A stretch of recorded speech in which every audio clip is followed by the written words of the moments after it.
In my previous video, I may have alluded to the storage capacity of long-term memory when I said, in a video I watched recently, it was proposed that our long-term memory might be able to store an astonishing 2.5 million gigabytes of information. The brain does carry out different processes. Information processing is one of the functions of the brain, in which storage or memory storage is one component of information processing. Nishant, who is the record holder for the longest strings of numbers recalled, I think he recalled about 1,500 strings of numbers or more. Here is what he has to say in his presentation on helping individuals improve their memory. What is the storage capacity of the human brain? Now, I'm sure you'll all agree with me if I say that your brain has an incredible capacity to store information. You agree with that? Thank you. Absolutely. Now, in terms of gigabytes, your human brain has an estimated 2.5 million gigabytes of storage capacity. Impressive, yeah? Now, it might seem like I'm taking this out of context, but we need to remember that the presentation is about helping individuals improve their memory. That is, helping them store more information. And the title of this presentation is How to 10x Your Memory and Learning.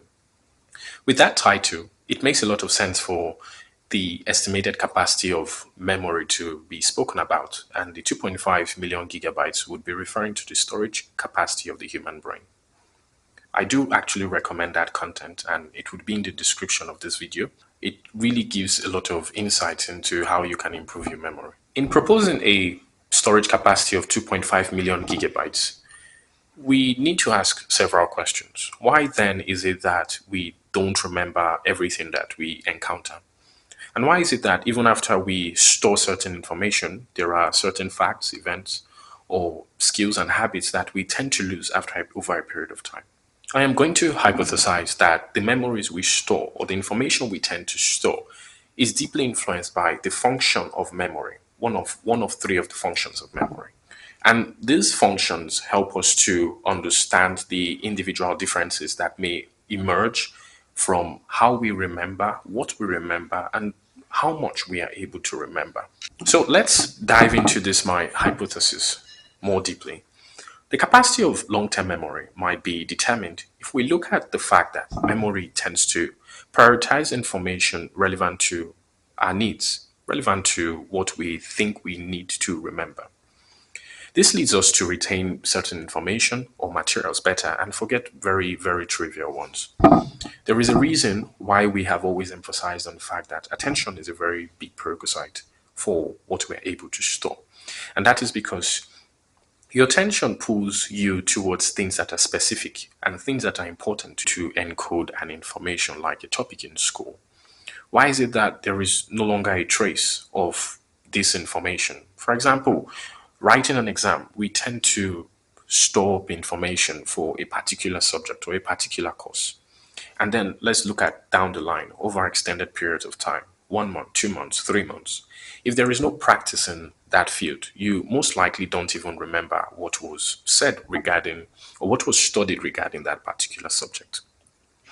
The process of encoding, which is how we take in information, or retrieval, or maybe the use of this information, is deeply influenced by function the memory serves. Information that is personally meaningful or emotionally charged is often encoded more deeply and likely to be used, leading to better retention. This suggests that we should understand the capacity of long-term memory in relation to what the individual finds meaningful rather than just a static measure or large estimate as the 2.5 million gigabytes of information. When we talk about memory capacity, are we looking at the different strategies that help us to encode information, or we're just looking at memory capacity in its uniqueness?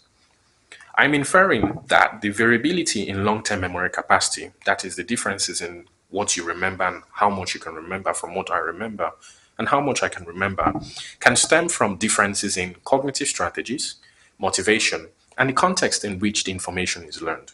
For example, someone who frequently engages in using mnemonic devices or visualization techniques may store and retrieve information more effectively than someone who does not. And thus, this gives us like the illusion that he has more storage capacity or he's able to remember more information than yourself.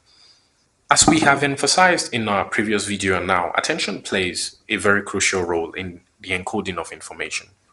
As Julian Jaynes says, only if you have at some time consciously noticed your finger lengths or your door, have at some time counted your teeth, though you have observed these things countless times, can you remember. Unless you have particularly noted that what is on the wall, or recently cleaned or painted it, you will be surprised at what you have left out and introspect upon the matter. Did you not, in each of these instances, ask what must be there, starting with ideas and reasoning rather than with any image? It implies that the recall of facts, recollection of events, or reproduction of any skill is a byproduct of what has been previously brought to consciousness. It's a byproduct of what we have been made aware of. Attention really plays a very crucial role, which I'm emphasizing now. For this reason, the major function of memory is to help us recall what has been previously been brought to our awareness. This broad function of memory can manifest itself in three subfunctions. It is to be emphasized that if there is a rule for memory, its function will specify the kind of things we would remember, which are specific to everyone. It would answer the question of why we remember what we remember, which means that the information that doesn't fall in either of these subfunctions might not be remembered and is likely to decay without a trace. With reference to memories for our personal experience, there are three theoretical functions. The first one is memory may function for the self. It may function for social purposes when we try to interact, and for directive purposes for future. Black highlights that these functions do have discrete labels. They do not necessarily represent discrete categories in everyday behavior or mental life. This implies that a memory may serve several functions at once. The fact that I remember one thing that helps with my self concept may be useful in a gist with a partner. It may also help me to prepare for a similar cyclical event that may occur again in the future. Memory serves to help in the unification of the self across time. An important aspect of self image comes from the knowledge of the self at a time in the past and its recollection in the future. What you were in the past arms you with information of what you are now. And then what you are now is very important and necessary to building what you would be or what you will do in the future. Your future self is armed with a recollective experience that asserts the achievement of an ideal self. And this helps us to understand why we tend to compare ourselves with what we are now to what we used to be in the past.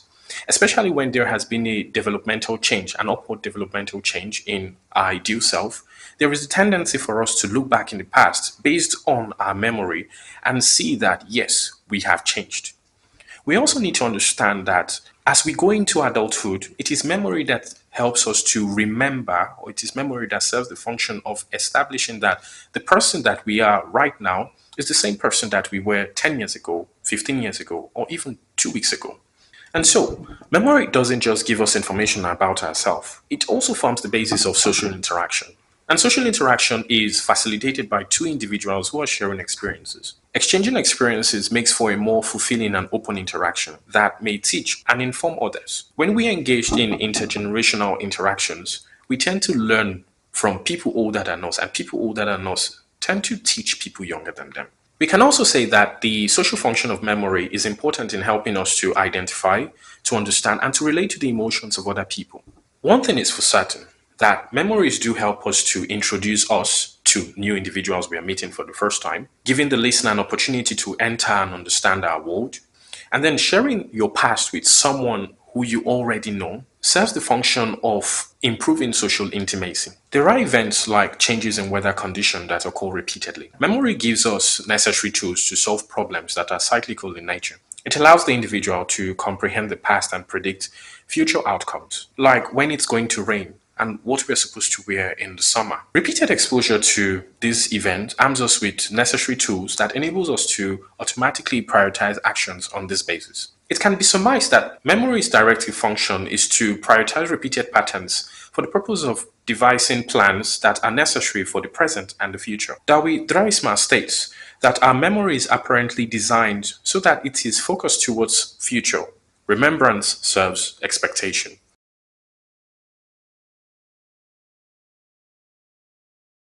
Now let's talk about memory for facts about the world. Semantic memory.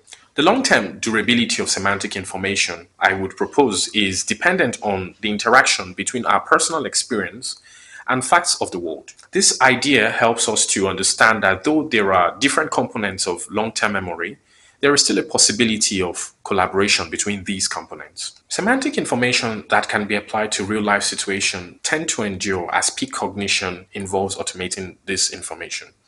This is where we talk about practice makes perfect, in that the more you apply yourself to practicing certain information or practicing a certain skill, the more likely that that skill is going to be ritualized and perfected, meaning that you're going to be to store it for a longer period of time. That's exactly what I'm trying to draw out here. Now let's take this further. When faced with a problem, the directive function of memory activates to encode skills necessary for similar future situations. Thus, these memories are committed not just to knowledge, but to a ritual of practice. Once the semantic information is automated or committed to practice or ritualized, conscious recall diminishes. Once you have practiced something, you no longer have the need to recall how to do it. That's just how it is. And this can be seen in learning how to write, learning how to speak a language. When you're learning to speak a language, you have to remember, oh, you have to conjugate this. But then over a period of time with practice, you no longer have to think about conjugating any verbs or any words for you to speak the language. You just speak it. You don't have to think about converting a present tense to a past tense or to a future tense because you're naturally an English speaker. Now, let's take this example about surgeons. When medical students first learn surgical procedures, they engage in a rigorous process of encoding semantic information. And this information could include understanding anatomy, surgical techniques, and the rationale behind each step you use in surgery. Initially, they are relying on conscious recall to remember the sequence of actions of how you're going to carry out the surgery and the underlying principles. And then gradually, as the student practices these procedures in simulated environments or under supervision, the information becomes increasingly relevant to their future roles as surgeons. Repeated practice helps them to internalize these steps, and which takes away the concept of consciously trying to recall them every single time they have to engage in a surgical proceeding. Over time, the act of performing surgical procedures becomes a ritual of practice. Surgeons develop a routine where their actions are fluid and instinctive. This transformation is facilitated by deliberate practice, where they repeatedly engage in the procedures, receiving feedback and refining their techniques. As the surgeon gains experience, the conscious effort required to recall each step diminishes. There is no there is that time between trying to remember and just trying to do. They are just doing because practice makes perfect. The knowledge of the surgical procedures become automated. For example, during a complex surgery, a surgeon might perform intricate movements without actively thinking about each step, relying instead on their own skills and muscle memory. Once this information has been fully automated, it is no longer recalled in a conscious manner. Like when you write, you no longer recall how to write the letter A or how to write the letter B. You just write it. In fact, you're just spelling out the words, right? Instead, it manifests as a skill that is demonstrated through surgeon's performance in the operating room. Now, that's the difference between semantic and procedural memory. Now, procedural memories are memories for skills, basically.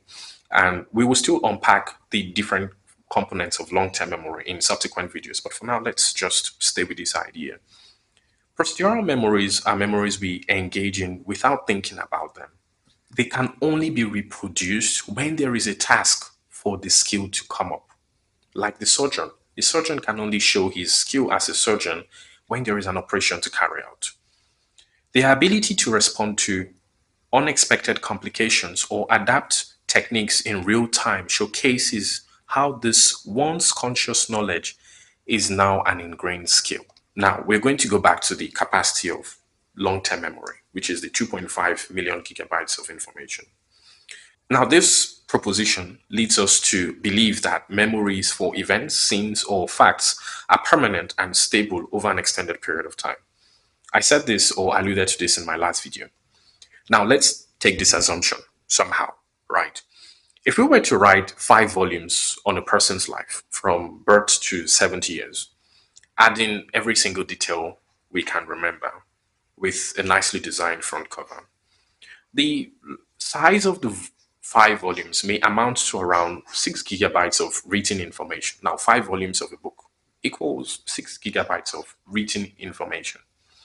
Now, if we were to make 3 movies of an individual in 4K quality, the total size of the 3 movies would be 450 to 600 gigabytes of visual information. This is assuming that all details of the individual's life is recorded, the academic life, the social life, the skills and habits, and whatnot. We should also note that the information provided in these materials, either the 5 volume book or the 3 part movie, will entail inferred meaning, implying that the fullness of an event is not discovered during the event. Is you don't tend to imply certain meanings when you're experiencing certain events. You tend to only get the meaning or deduce the meaning of certain events, what someone said, what's how someone felt, only in retrospect. We would also be writing based on themes, a series of first events, first time outside home, which could be the boarding house or when going to the university, first drink, first birthday party, first relationship, first child, first job, being married. We would also remember events with a theme when I was in university, some social themes, a party or something like that. We would also be writing about disappointments and achievements. And so, if we come with the idea that we have 2.5 million gigabytes of storage capacity in the brain, we are implying certainly that memory is stable over time, and it's that what you experience is most likely going to be remembered. We may also write a series of false memories, and this is something most people might not agree. False memories are things we believe that happened, but they never happened. And oftentimes there are memories that we recall or that we remember that actually didn't happen. Another interesting find with regards to documenting or writing an autobiography or maybe writing a script for a movie about your life is that the majority of recollections entered will be from around the age of 15 to 25 years. And so, when giving out information that our memory has a capacity of 2.5 million gigabytes of information, we are unable to answer questions like why we tend to forget. I mean, as a flex, I should remember every stimulus I encounter. With 2.5 million gigabytes storage capacity, I shouldn't resort to tricks and strategies to help me remember all I need to. I should just remember, right? There is a there is an argument for why the brain might have a storage capacity of 2.5 million gigabytes. And here is what Paul Reber, in an interview in Scientific America, explains. He says, the human brain consists of about 1 billion neurons, which is true. Each neuron forms about 1,000 connections to other neurons, which also is true, amounting to more than 1 trillion connections. If each neuron could only help store a single memory, running out of space will be a problem. You might have only a few gigabytes of storage space, which is similar to the space in an iPod or a USB flash drive. Yet, neurons combine so that each one helps with many memories at a time. What he's trying to say here is that if we if our neurons didn't connect, we would only have the storage capacity of the iPod or the USB flash drive, which is very limited, right? Which has a very it's just very limited. The iPod has, I don't even know, probably about I think these things wouldn't have up to like 2.5 gig. I'm not even saying million gig, but they have very limited space. That's what he's trying to say. But then, due to the fact that the neurons tend to have these multiple connections, that's why we can say that the storage capacity is something closer to 2.5 petabytes or a million gigabytes of storage space. For comparison, if your brain worked like a digital video camera or recorder, this is what he's saying, in a television, 2.5 petabytes would be enough to hold 3 million hours of TV shows. You would have to leave the TV running continuously for more than 300 years to use up all that storage. But in agreement to all I've been saying from the beginning of this video, here is what he also concedes. The brain's exact storage capacity for memories is difficult to calculate. And here is the reason he's given. First, we do not know how to measure the size of a memory. We do not know how to measure the environmental stimulus that goes in, or the environmental stimuli that goes into your brain that you tend to store. We don't have that technology to measure that. Secondly, certain memories involve more detail, and this is where any memory that is not serving the function of self-continuity, social interaction, or just directive function, it will just be taking up space. And other memories are forgotten and thus free up space. Additionally, some information is just not worth remembering in the first place. I do believe that it will make more sense to define the capacity of that 2.5 million gigabytes. Instead of talking about it from a memory storage point of view, it would make more sense for us to allude it to the information processing capacity of the brain. Now, here is the thing. Information processing is part of the brain's function. And like I explained earlier in the video, right, memory storage is just a subcomponent of information processing. It will make more sense for me to tell you that the brain processes about 2.5 million gigabytes of information. That makes more sense. I think that is more logical for me to say than for me to say that the brain has a storage capacity of 2.5 million gigabytes. There are a lot of concepts that would give us a fullness of how memory works, but these concepts can be talked about in this video.